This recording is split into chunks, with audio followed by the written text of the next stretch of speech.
Magandang umaga mga ka-Alsean.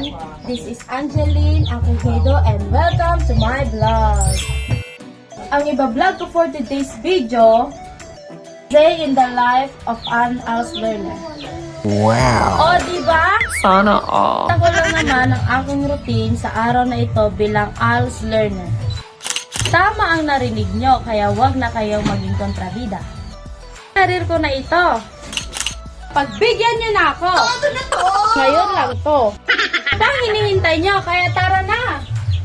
Ina, ang ilaw ng tahanan, mahirap man subalit gagawin ng lahat para sa mga anak. Bilang isang ina at maagang naulila sa asawa ay mahirap para sa akin ang ibigay lahat ng pangangailangan ng aking anak at pamilya. Ngunit patuloy pa din akong bumabangon araw-araw at hinaharap ang mga pagsubok sa buhay. Sa araw na ito ay maaga akong gumising upang magluto at ipaghanda ang aking mga anak dahil maaga itong papasok sa eskwela.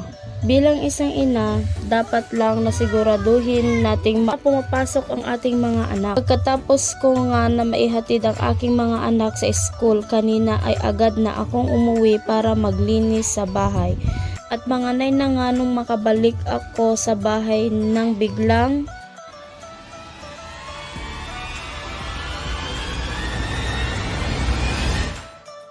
nandito pala ang aking guro sa ALS. Naalala ko, Martes pala ngayon.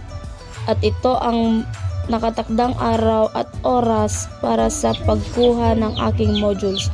Naku, mukhang hindi ko pa nga natapos ang aking mga module.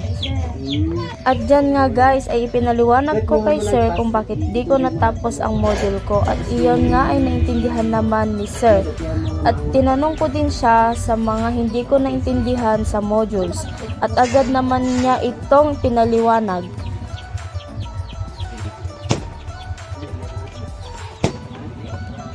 O diba nga ang galing mag-explain ng aking guro? Wow! Sana all. Oy, di ako nambobola, ang sipag ng aking guro. Pumupunta sa aming bahay upang maibigay niya lahat ng modules at maipaliwanag ang aking aralin.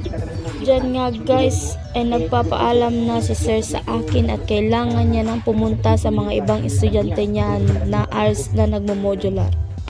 Bayagan sama pa na kundi sumarunong na kuwan napapanat sa kuwan.